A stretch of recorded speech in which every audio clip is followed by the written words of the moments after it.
मैं चाहूंगी कि हर्षा त्रिपाठी वाजपेयी जी, जो कि नालसल से जिन्होंने एलएलबी किया हुआ है और जिनके विषय में मैं अभी बता चुकी थी कि वे जिला हाई और सुप्रीम कोर्ट में प्रैक्टिस कर रही हैं दिल्ली में, और आज हमारे बीच में उपस्थित हो रही हैं। अपनी ये चूंकि स्पेशलिटी इनकी है क्रिमिनल लॉ, सिविल लॉ और मैट्रिमोनियल लॉ, इन पर इनकी स्पेशलिटी है, और विशेषता महिला प्रोटेक्शन लॉ पर ये अब अभी काम कर रही हैं। तो आज मेरा हर्षा जी से यही पूछना है कि हर्षा जी उपस्थित है। जी, मैं उपस्थित हूँ। हाँ, हर्षद जी से मेरा ये पूछना है कि जो साइबर क्राइम, जैसा कि मैंने अभी सर से पूछा था, तो साइबर क्राइम में किस तरीके से लड़कियां फंस जाती हैं या लोग भी फंस जाते हैं, अब हम लोग भी फंस जाते हैं। तो आप साइबर लॉ क्या होता है, किस तरीके से इस तरीके ये बच्चे अगर फंसे तो उनसे अपने आप को किस तरीके से निकाल सकते हैं, बचा सकते हैं, और उसके साथ साथ आपने सबकी बातें सुनी होंगी, तो इसमें आप ये बता सकती हैं हमें कि लड़कियां अगर फंस जाएं तो कोई ऐसा कानून है जो कि इन कानून के साथ में वे अपनी शिकायत दर्ज करके और अपने लिए न्याय ले सकती हैं। और दूसरा ये था कि जैसा सुषमा दीदी ने और उन्होंने, मीरा दीदी ने जैसा कहा, आपने सबकी बात सुनी होगी, उन्होंने कहा जी। कि नियम परिवर्तित, जैसे लिव इन रिलेशनशिप वाला लॉ बदला जाना चाहिए, क्या इस तरीके का कुछ आपके पास संविधान में कुछ किया जा सकता है? कुछ इस तरीके से आप हमें गाइड कीजिए, जो हमारे साथ इतने सारे लोग जुड़े हुए हैं, जो इस आपके जो है द्वारा बताए हुए कोई ऐसा कानून जिससे कि सब लड़कियों तक पहुंचाया जा सके, जो कि उनकी लाइफ को सेव करने में हेल्पफुल रहेगा। तो स्वागत है हर्षा जी, आप सबको जो है मार्गदर्शन दें। बहुत बहुत धन्यवाद। सबको मेरा नमस्ते। अ, हम आज बात कर रहे हैं साइबर क्राइम्स की। तो सबसे पहले तो मैं ये कहना चाहती हूँ कि समय के साथ साथ हमारा जो हमारी सोसाइटी डिजिटाइज हो गई है। अब इसको वापस हम कैसे वहीं ला सकते हैं? क्या मौसी, ये मीटिंग वापस कैसे आ सकते हैं? वो सुषमा दीदी आप लाइन पे हैं, आप मीटिंग में ही हैं? हाँ हाँ, मैं हूँ मीटिंग में। वो जी असल में जी एक फोन आ गया था, उसकी वजह से ये मैं जी आउट हो गई थी, वापस आ गई। जी जी जी, ठीक ठीक ठीक, हाँ। हाँ, आप मैं हर्षा तो जी कंटिन्यू करें। आप साइबर के साथ साथ जो जमीनी स्तर पर भी लोग इस तरीके से शिकार हो रहे हैं, तो उनके लिए भी कोई कानून है इस तरीके की, आप मुझे जी। बताएं। तो हमारी सोसाइटी डिजिटाइज हो गई है। इसका मतलब ये है कि हमारी छोटी से छोटी और बड़ी से बड़ी ज़रूरतें सब ऑनलाइन पूरी हो रही हैं। हमें एक बटन से घर पे राशन मिल जाता है, और साथ ही साथ एक ही बटन से हम एक बैंक अकाउंट भी खोल सकते हैं। हम अपनी बैंकिंग की सारी ज़रूरतें घर से पूरी कर सकते हैं। तो हमारा जो डिपेंडेंस है, हम पूरी तरह से निर्भर हो चुके हैं अपने मोबाइल पे, अपने लैपटॉप पे, सारे डिवाइसेस पे। साइबर क्राइम का मतलब है कि किसी भी इलेक्ट्रॉनिक डिवाइस के माध्यम से और इंटरनेट के माध्यम से अगर आप किसी को भी आर्थिक, शारीरिक या मानसिक रूप से प्रताड़ित करते हैं, परेशान करते हैं, तो हम उसको साइबर क्राइम कहते हैं। इसके बहुत सारे एग्जाम्पल्स हैं। जहाँ डिजिटाइजेशन के बहुत सारे फायदे हैं, उनके बहुत सारे नुकसान भी हैं, क्योंकि आप इंटरनेट पे अपनी प्राइवेट डिटेल्स डाल रहे हैं, जैसे आपका फ़ोन नंबर, आपका ईमेल एड्रेस, आपके घर का एड्रेस, आपका पासवर्ड और इस तरह की बहुत सारी प्राइवेट डिटेल्स। तो इस वजह से हम अपने आप को रिस्क में डाल रहे हैं। जैसे कि आप केसेस सुनते होंगे या शायद आपके साथ हुआ हो। आपको कोई कॉल आता है और कोई कहता है कि हम इस बैंक से बोल रहे हैं, आप प्लीज़ हमें ओटीपी बताइए, या आपके कार्ड के पीछे जो नंबर है वो हमें बताइए। या फिर कोई कॉल करेगा और आपसे कहेगा कि मैं आपका रिश्तेदार बोल रहा हूँ, मुझे पैसों की ज़रूरत है, इस तरह से। तो ऐसे बहुत सारे तरीके हैं जिससे लोग फ़ोन को और इंटरनेट को यूज़ करके आपको बेवकूफ़ बनाते हैं और आपसे पैसे हड़प लेते हैं। साथ ही साथ औरतों की जहाँ तक बात है, तो सोशल मीडिया के थ्रू बहुत तरीके हैं जिससे आदमी औरतों को परेशान करते हैं। उनको सोशल मीडिया पे मैसेज करते हैं, उनको कॉल करते हैं, उनकी निजी फ़ोटोज़ को सर्कुलेट करते हैं। और इसीलिए हमारा जो कानून है, उसके अंदर बहुत सारे ऐसे प्राविधान है जिनके थ्रू पुलिस और जुडिशरी मिलके साइबर क्राइम्स को रोकती है और उनके खिलाफ कार्रवाई करती है। हमारे एक एक्ट है इंफॉर्मेशन टेक्नोलॉजी एक्ट 2000। ये एक्ट डील करता है साइबर क्राइम से। कुछ मैं बेसिक ऐसे सेक्शंस बताऊंगी जिनसे हमें पता चलेगा कि क्या किस तरह के साइबर क्राइम कवर होते हैं इस एक्ट में। जैसे कि सेक्शन 66A, जिसका जो है sending offensive messages through communication या संसूचना सेवा आदि द्वारा आक्रामक संदेश भेजना। इसका ये मतलब है कि जैसे आप अपने सोशल मीडिया पे ऐसी कोई भी चीज लिखते हैं जो आक्रामक प्रकृति की हो या किसी गलत इंफॉर्मेशन के जरिए आप किसी भी तरह का खतरा या रुकावट पैदा करें, या दो जातियों को, धर्मों को, किसी भी दो कम्युनिटीज को आपस में अगर आप भिड़ाने की कोशिश करें, तो वो इस सेक्शन के अंडर कवर होगा। इसकी सजा है 3 साल और जुर्माना।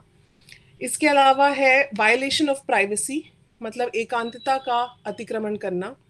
ये है सेक्शन 66E और इसकी सजा है 3 साल और जुर्माना 2 लाख रुपए का। इसका मतलब है कि अगर कोई भी एक औरत की निजी फोटो खींचे उसके कंसेंट के बिना और उसके कंसेंट के बिना उसको सर्कुलेट करे, पब्लिश करे या पोस्ट करे सोशल मीडिया पे, तो उसको वो इस सेक्शन के अंडर कन्विक्ट हो सकता है और उसको 3 साल की सजा होगी। साथ ही साथ पोर्नोग्राफिक मटेरियल को अगर आप कोई सर्कुलेट करता है और उस तरह के वीडियोस कोई भी अगर इंटरनेट के थ्रू या सोशल मीडिया के थ्रू सर्कुलेट करता है, तो सेक्शन 67A के अंदर उसको 5 साल की सजा और 10 लाख का जुर्माना देना पड़ेगा। साथ ही साथ सिर्फ महिलाओं के लिए ही नहीं, बच्चों के लिए भी इस एक्ट में प्रोटेक्शन है। जो भी चाइल्ड पोर्नोग्राफी को अगर कोई सर्कुलेट करता है, बच्चों से रिलेटेड अगर कोई वल्गर या एक्सप्लिसिट तरह की वीडियो को सर्कुलेट करे, भेजे या सोशल मीडिया पर डाले, तो उसको 5 साल की सजा और 10 लाख रुपए का जुर्माना भरने को की सजा होगी। साथ ही साथ एक बहुत ज़रूरी सेक्शन है आइडेंटिटी थेफ्ट, मतलब पहचान चोरी। यह है सेक्शन 66C। बेमानी से अगर आप किसी का पासवर्ड या कोई यूनिक आइडेंटिफिकेशन, मतलब कोई भी ऐसा मतलब डिटेल आप किसी से चुरा के आप इंटरनेट पे किसी और का नाम लेके कोई और बन के अपने आप को प्रेजेंट करते हैं, तो उसको आइडेंटिटी थेफ्ट कहते हैं।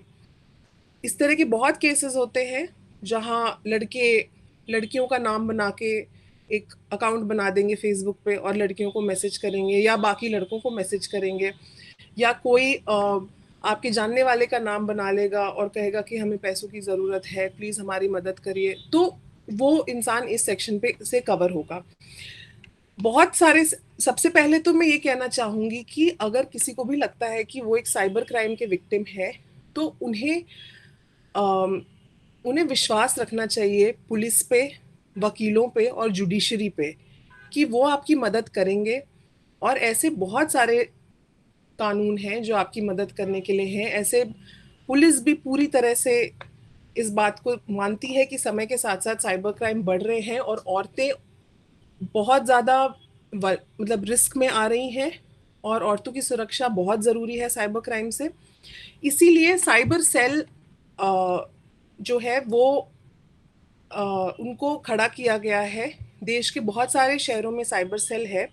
अगर आपको लगता है कि आपके खिलाफ कोई भी साइबर क्राइम हुआ है, अगर किसी औरत को किसी तरह के मैसेजेस भेजे जा रहे हैं या उनकी फ़ोटो खींच के सर्कुलेट किया जा रहा है या परेशान किया जा रहा है, तो वो साइबर सेल में कंप्लेन कर सकती हैं।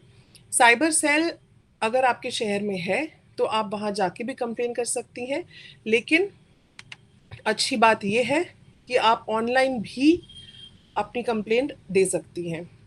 National cyber crime reporting portal, यहाँ एक मिनट, यहाँ पर मैं ऑनलाइन जो कंप्लेन करेंगी लड़कियां, तो वो कहाँ पर, सीधे साइबर सेल में डायरेक्टली कर सकती हैं या कि किसी के थ्रू कर सकती हैं? जो भी विक्टिम है साइबर क्राइम का, वो अपने आप खुद national cyber crime reporting portal की वेबसाइट पे जाएं और अपनी कंप्लेन दर्ज करें। सबसे पहले जी, ये एक बहुत ही अच्छा प्रोविजन है और इससे बहुतों की मदद होती है। पहले वो ऑनलाइन जाए, अपना नाम बताएं, अपने डिटेल्स बताएं, अपना फोन नंबर या जो भी डिटेल्स मांगी जाए, फिर ये बताएं कि किस तरह का उनके साथ साइबर क्राइम हुआ है, या उनको हैरेस किया जा रहा है, या जो भी तरह का क्राइम है। साथ ही साथ कोई भी एविडेंस है अगर उस क्राइम को लेके, जैसे अगर आपके पास स्क्रीनशॉट्स हो या किसी भी तरह का एविडेंस हो, आप वो अपलोड करें। और जो अक्यूज्ड है उसका नाम लिखें, जो जिसने आपके साथ ये किया है उसका नाम लिखें। अगर आपको उसका नाम नहीं पता तो कोई बात नहीं, पुलिस ढूंढेगी, पूरी कोशिश करेगी। अगर आपको नाम पता है तो उनका नाम लिखिए, अगर आपके जानने में है तो फोन नंबर, आपको जो पता है लिखिए और फिर पुलिस पे छोड़ दीजिए, क्योंकि वो एक्शन लेंगे। आप फिर जो कंप्लेन दर्ज करेंगे वो कंप्लेन आपको पीडीएफ फॉर्म में मिलेगी, और आप उसी वेबसाइट के थ्रू आप उस कंप्लेन को ट्रैक भी कर सकते हैं। मैम जी मैम, मेरा भी एक सवाल है मैम, छोटा सा। जी जी जी, मैं जानना चाहूंगी, जैसे मैम हम लोग भी सोशल मीडिया पे काफी रहते हैं, और मैं देखी हूँ हमारे एक दो परिचित कवित्रियां भी हैं, चाहे हमारे साथ भी होता है कभी कभी ऐसा।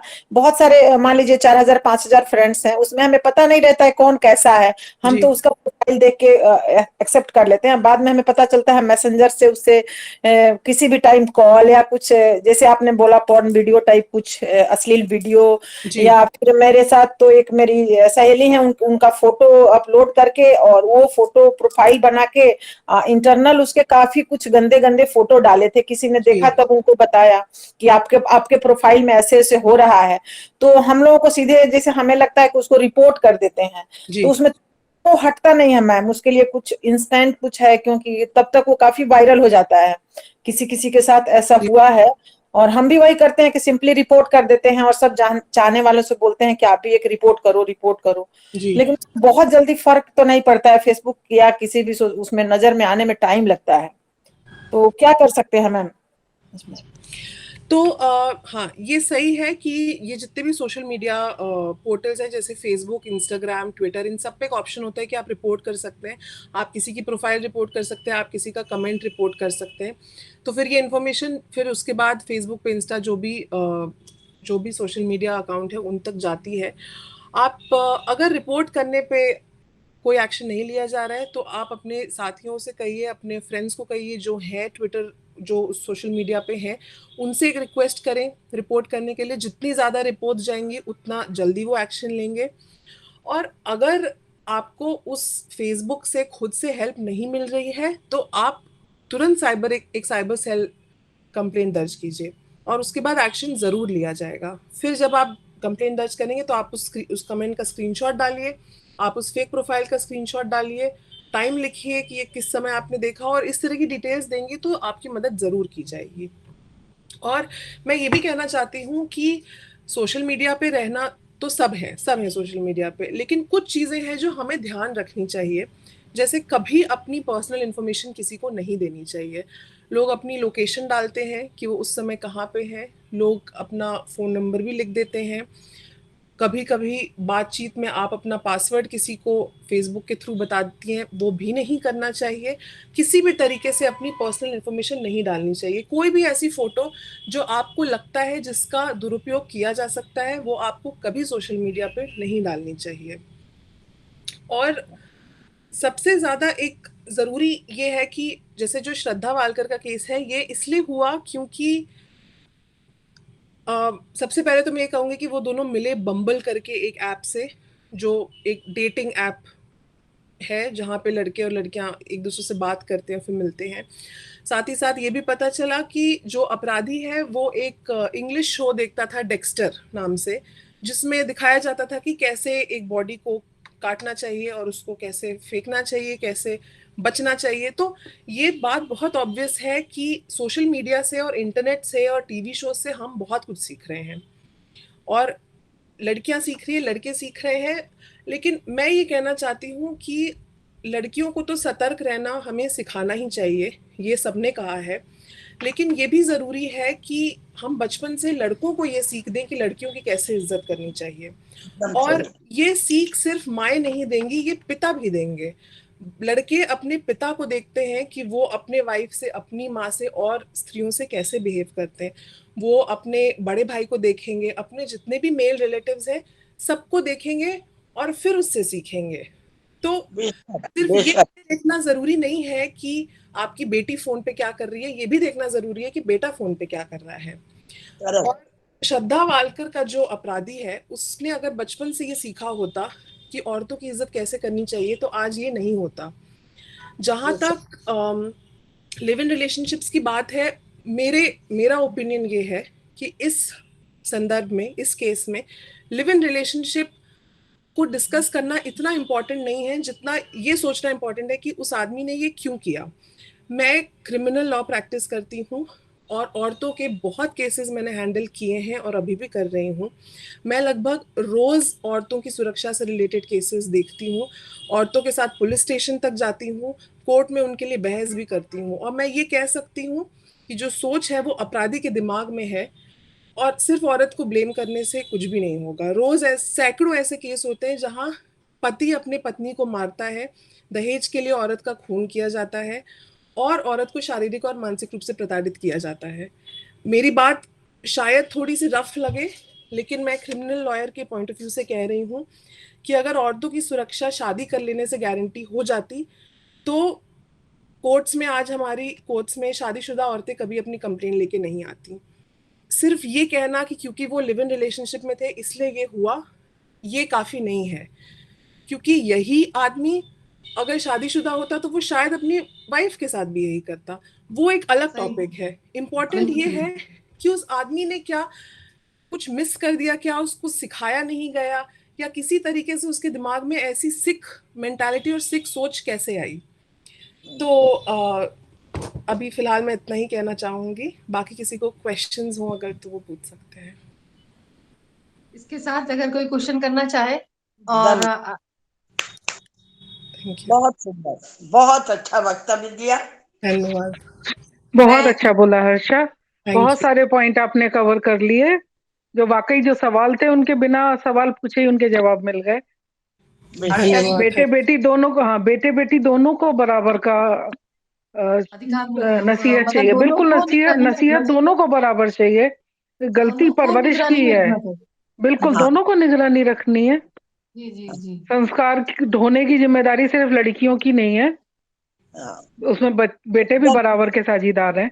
लड़कों को भी उतना सिखाया जाए जी जी जी और जी। घर में जो मौजूद पुरुष है वो भी उस व्यवहार को अप्लाई करें, तो बिल्कुल शायद बिल्कुल। अभी अभी मैंने करे। अभी अजय सर जुड़े हुए थे हमारे साथ, अजय कुलश्रेष्ठ जी। जी सर जो इतने बड़े पदाधिकारी हैं, और मतलब मैंने पुलिस में ऐसा पहला बंदा देखा होगा जो स्त्रियों की इतनी इज्जत करता है। बिल्कुल बिल्कुल। मैं सच में मतलब हेड्स ऑफ टू हिम कि वो इतनी मतलब इज्जत करते हैं, और उतने ही खतरनाक है वो क्रिमिनल्स के लिए, जो जितने अपराधी हैं उनके लिए ही वो उतने ही खतरनाक है जितना वो जी स्त्रियों की इज्जत अगर कोई लेडी, मेरे ख्याल से ये तो रश्मि दीदी बता पाएंगी, और कि वो लेडी क्रिमिनल के लिए कैसा बिहेव रखते होंगे, लेकिन मुझे नहीं लगता कि वो लेडी क्रिमिनल्स के साथ भी उनका बिहेवियर कुछ रूड होता होगा, और कोशिश इनकी ये रहती होगी कि वो पोलाइटली समझ जाएं और मान जाएं। लेकिन ये बात बिल्कुल सही है, हम औरतों की ये जिम्मेदारी बन जाती है, हम महिलाओं की ये जिम्मेदारी है कि अपने बच्चों को बराबर से रखें, और दूसरा लड़कों को खासकर स्त्रियों की इज्जत करना, हमें उनके अंदर ये ठूस के भर देना होगा, जो उनके बस दिमाग में आज तक ये भर गया है कि बेटा है ये नहीं काम करेगा, लड़की है तो ये काम करेगी, और ये लड़कियों को करना चाहिए, बेटा है तो ये रोएगा, रोएगा तो ये मर्द नहीं है, और इस तरीके की बातें जो उसके दिमाग में ठूस के भरी गई है, वो कहीं ना कहीं हम अब नई माताओं की ये जिम्मेदारी बन जाती है कि वे आगे बढ़ें और अपने बच्चों में फर्क ना करते हुए ये बताएं कि बेटी को ये बताइए कि आपका स्ट्रक्चर ही भगवान ने ऐसा बना के भेजा है, जैसा कि सर ने भी बोला था अभी, और वही मैं फिर से बोल रही हूँ, मैंने अपना यूट्यूब पे जो वीडियोस मैंने उसमें बोला कि जिस स्ट्रक्चर को ईश्वर ने अलग बना के भेजा है, आप उस स्ट्रक्चर से कंपेयर मत करिए। आपको आपको सोने के रूप में, आपको हीरे के रूप में ईश्वर ने बना के भेजा, और लड़के को एक बिल्कुल लोहे के रूप बिल्कुल। में बना के भेजा। लोहे को इतनी ज्यादा सुरक्षा की जरूरत नहीं होती जितनी कि हीरे और सोने को जरूरत होती है, कि हम उसको 7 तालों में बंद करके रखते हैं, और उतना ज्यादा लोहे की किसी भी चीज को संभाल के नहीं रखते, इसलिए उनको उतनी आजादी रहती है। तो कंपेयर ना करें।